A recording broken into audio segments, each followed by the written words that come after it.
మాట్లాడి. అన్న అన్న ఏం లేదన్న, భరత్ తోటి మీకు ఏమైనా ప్రాబ్లమ్ అన్న? రడం భరత్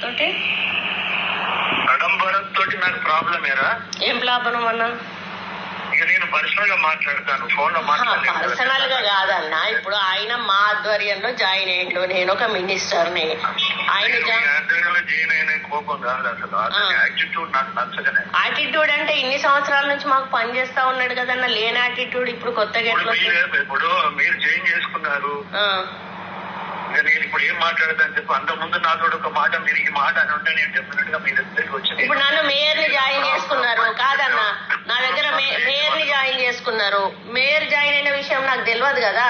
ఇప్పుడు ఆమె నాకేం సంబంధం? మీకు సంబంధం కదా, నా కాన్స్టిట్యున్సీ ముచ్చడి చెప్తానా? నాకు తెలియకుండా మేయర్ ని జాయిన్ చేసుకున్నారు. ఇప్పుడు నా ఎంబడి నేను తిప్పుకుంటలేనా? కాంగ్రెస్ పార్టీ కోసమే కదా ఆయన తిరిగేది, వేరే దేనికోసమో కాదు కదా. ఈరోజు రాజ్ కుమార్ ని తెలుసుకొని రాజ్ కుమార్ ని లీడర్ ని చేస్తా, భరత్ ఎవరు, భరత్ కొండమురళి వర్గము అని అంటే, ఇప్పుడు వర్గాలు పెట్టాలంటే మొత్తం పరకాల నియోజకవర్గం అంతా వర్గాలు చేద్దామంటే చేద్దామన్నా, మాకేం ప్రాబ్లం లేదు. మీరు వర్గాలు అనేటువంటి మాట మాట్లాడడం కరెక్ట్ కాదు.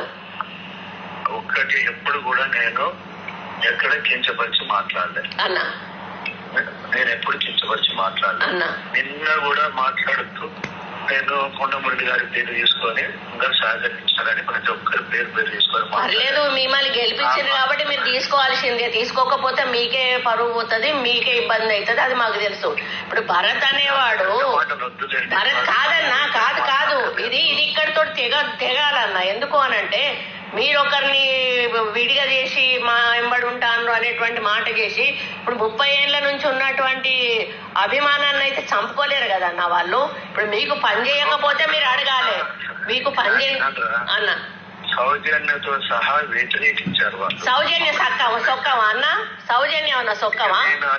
సౌజన్యను ఎంపీపీ చేసింది మేము, ఎంపీపీ కావాల్సింది భరత్. అయినా కూడా ఇచ్చిన మాట కష్టపడారు. ఆవిడను ఎవరు దేకరన్న, కొండమురళి పేరుతోటే ఆమె దేకుతాండ్రు. ఆమె ఇప్పుడు మేము ఉంటే అవిశ్వాసం పెట్టి ఆమెను దింపేటోళ్ళం. అవసరం అయితే ఇప్పటికి కూడా మేము దింపడానికి వెనకాడం. అట్లాంటివి చేస్తే మాత్రం మొహమాటం లేకుండా చెప్తాను అన్న. ఆమె ఎవరన్నా అసలు సౌజన్యాన్ని, ఆమె ఎవరన్నా జనానికి ఎవరు పరిచయం చేసిండ్రు సౌజన్యాన్ని? ఎవరిని? అవసరం లేదన్నా మాకు. ఇప్పుడు మీతో కూర్చొని డిస్కస్ చేయాల్సిన అవసరం లేదు మాకు. ఈ భరత్ అనేటోన్ని అవమానపరచడము అంటే మమ్మల్ని అవమానపరచడము. మేము తీసుకున్న క్యాండిడేట్ మీరు యాక్సెప్ట్ చేస్తలేరు అంటే మమ్మల్ని అవమానపరచడము. మిమ్మల్ని అవమానపరుస్తాము, మీరు తీసుకున్న క్యాండిడేట్ మాకు అవసరం లేదు అని మీరు సాఫ్ సీదా చెప్పండి. కాదన్నా, ఆయన పర్మిషన్ కోసం పెడితే ఆయన మీద కేసు ఎట్లా పెడతారన్న? మీటింగ్ కోసం పర్మిషన్ కు పెడితే ఆయన మీద కేసు ఎట్లా పెడతారు? కాదమ్మా, ఎట్లా కనీసము మీరు కూడా ఒక కాన్స్టిట్యున్సీకి మంత్రిగా ఉన్నారు, ఎమ్మెల్యేగా ఉన్నారు. అవును. ఏ విధంగా వితౌట్ నోటీస్ తోటి అప్లికేషన్ ఎవరైనా అంటే మిమ్మల్ని పిలవకుండా పెడతాడు అన్న? ఒకవేళ పెడితే రేవూరు ప్రకాష్ తెలియకపోతే మిమ్మల్ని పిలవకపోతే మీరు కేసు పెట్టాలి. మిమ్మల్ని సస్పెన్షన్ ఎత్తేసారా? సస్పెన్షన్ ఎత్తేసారా? ఎవరిది సస్పెన్షన్ కూడా ఎత్తేయలేదు, ఆయన పేరు సస్పెన్షన్ ఉన్నది. ఎక్కడ లేదు. మీరు తెలుసుకోండి. మహేష్ అన్నకు ఫోన్ చేసి తెలుసుకోండి అన్న. ఎత్తేసినాకనే మేము పార్టీలో జాయిన్ చేసుకున్నాం ఆయనను. మనకు అన్ని పద్ధతి ప్రకారమే చేస్తామన్నా. ఏమన్నా నేనేం చెప్పాలి? ఇగో అన్నా, నువ్వు తల్లి అనుకుంటేనే మీరు చేసేదంతా చేస్తానన్నా, చెయ్యండి. దాని వల్ల మాకు కాదు నష్టం. అదే నేను కూడా అన్నానే మాట్లాడుతున్నా. నేను కూడా అన్నానే మాట్లాడుతానన్నా. నేను కూడా మిమ్మల్ని ఎక్కడ గౌరవాన్ని తగ్గించట్లేదు, తూలలేదు. కానీ కాదన్నా, ఇప్పుడు మమ్మల్ని నమ్మిన బంటూ అనొద్దు, అవసరం లేదు. నన్ను మామూలుగా సురేఖ అని పిలవండి, నాకు పెద్దోళ్ళు మీరు. అవును, కానీ ఇప్పుడు మీరు రాజ్ కుమార్ ని జాయిన్ చేసుకుంటారు కాదన్నా, రాజ్ కుమార్ ని జాయిన్ చేసుకుంటారు. రాజ్ కుమార్ పార్టీకి ఎంత నష్టం చేసిండు అనేది మీకు తెలియదా అన్న? మరి పార్టీ నుంచి ఉట్టిగానే మేము పంపించినాం ఆయనను. ఏదైనా మండల నాయకత్వం యాక్సెప్టెన్స్ తోటే చేస్తానరా అని చెయ్యను. ఇప్పుడు ఏ మండలి ఎవరు వాళ్ళు వద్దన్నోళ్ళు ఎవరు ఈయనను? ఇప్పుడు ఇక వాళ్ళ సౌజన్య ఏమైనా కాంగ్రెస్ పార్టీలో పుట్టి పెరిగిందా? ఆమె ఎన్నెన్ని ఎక్కడెక్కడ ధర్మారెడ్డి గారి దగ్గర పైసలు తీసుకుందో నేను చెప్పనా? అంతటి కుమ్ముక్క అయిపోయి చెప్పాలి నాన్న, చెరువుల కాడ కుంటల కాడ పైసలు తీసుకొని. అవును, మరి అట్లాంటి వాళ్ళు పార్టీలో ఉన్నప్పుడు పార్టీ కోసం 100% తెలివంది కాదు, మీకు తెలియడానికే చెప్తానా. సౌజన్య అన్నది అంటే సౌజన్య క్యారెక్టర్ గురించి చెప్తానా. ఆమె నెక్స్ట్ టైం మీకు ఎమ్మెల్యే క్యాండిడేట్ గా ఆమె ఆస్పరెంట్ గా ఉంటది. ఆమెకు అంత పిచ్చి, ఏది పదవి అంటే అంత పిచ్చి ఆమెకి, మీకు తెలుస్తలేదు ఆమె గురించి. 0.1% కూడా తెలియదు మీకు ఆమె గురించి. మేం చెప్తాము, అనుభవించిన వాళ్ళ మేము చెప్తాము. ఆమె భరత్ ఎంపీపీ భరత్ కావాలన్నా పొరపాటున ఆమె అయింది. మేము అసమ్మతి పెడతామన్నా, చూద్దాం ఇక ఆమె ఎంపీపీ ఎట్లుంటుందో చూద్దాం. మేము అసమ్మతి పెడతాం. రేపు ఆమెను గద్దె దించుతాం.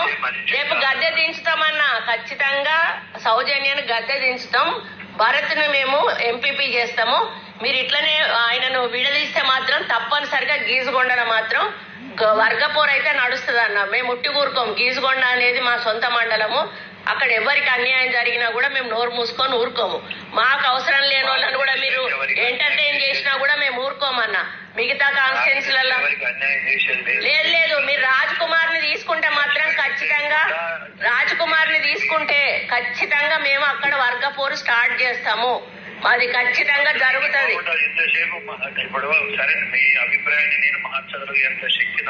ఎందుకు లేదన్నా, మీరు వద్దనుకుంటే ఇప్పుడు రాజ్ కుమార్ ని డ్రాప్ చేయొచ్చు, తీసుకోవాలనుకుంటే భరత్ ను దగ్గరికి తీసుకోవచ్చు. మార్చేంత శక్తి నాకు లేదు. మీకు గెలిచే శక్తే లేదు కాదన్నా. గెలిచే శక్తే లేనప్పుడు గెలిపించినాం కదన్నా. ఇప్పుడు ఈ శక్తి మీకు ఉన్నది కదా. రాజ్ కుమార్ ను వద్దని భరత్ ను దగ్గరికి తీసుకునే శక్తి మీకు ఉన్నది కదా.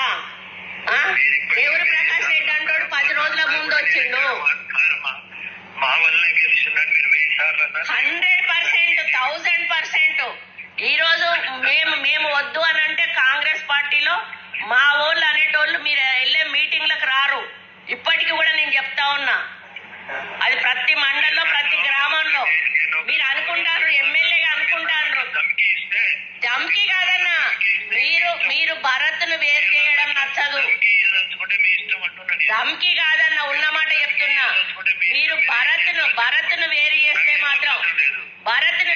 మాత్రం ఊరుకోమన్నా. భరత్ ను వేరు చేస్తే ఊరుకోము.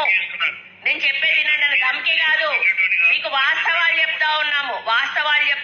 ఇట్లా జరిగి అయ్యో బాబు, మీరు పెద్దోళ్ళు, మిమ్మల్ని ధమ్కి ఇచ్చేంత పెద్దదాన్ని నేను కాదు. జరగబోయే వాస్తవాల గురించి నేను చెప్తాను. భరత్ను పక్కకు పెట్టి రాజ్ కుమార్ ని తీసుకుంటే చేస్తా కంపల్సరీ. ఇప్పుడు మా మనుషులకు అవమానం జరిగినప్పుడు మేము నోరు మూసుకొని కూర్చోం కదన్నా. ఇప్పుడు 30 ఏళ్ల నుంచి వాళ్ళు మాకు ఊడిగం చేసిండ్రు. 30 ఏళ్ల నుంచి ఊడిగం చేసిండ్రు మాకు. ధమ్కి అన్నా, ఉన్నమాట చెప్తానా నేను. ఆ సౌజన్య అనేది ఎవరన్నా, అది రంగులు మార్చే ఊసరవెల్లి, అదొక ఊసరవెల్లి. వెంకట్రామరెడ్డి గారు ఒక ఊసరవెల్లి, సౌజన్య ఒక ఊసరవెల్లి. వాళ్ళని మీరు సంకర పెట్టుకొని తిరుగుతా ఉన్నారు. ఎవరైతే నేను ధమ్కి కాదు, జరుగుతుంది. వాస్తవాలు చెప్తున్నా. మేం చూసినామన్నా. మేము ఇంకా పెద్ద పెద్ద రాజకీయాలు చూసినాం. మేము కేసులు పెట్టించుకున్నాం, జైల్లోకి పోయినాం. దయాకర్ రావు అటువంటి వాడికే మేము భయపడలేదు. మాకు అవసరం లేదన్నా. ఎందుకు నాకు గౌరవమే అన్నా. మీరు భరత్ను గౌరవిస్తే చాలు. నాకు ఇంకేం అవసరం. నేను అది కాదు, మీరు భరత్ గురించి చెప్పిన, భరత్ను తీసుకోకపోతే అది జరుగుతుంది అని చెప్పిన. భరత్ను ఎందుకు తీసుకుంటలేరు అని అడుగుతున్నా. రాజ్ కుమార్ ని ఎందుకు తీసుకుంటున్నారు అని అడుగుతున్నా. అరే, అది మా మండలం, సొంత మండలం. అది మా సొంత మండలంలో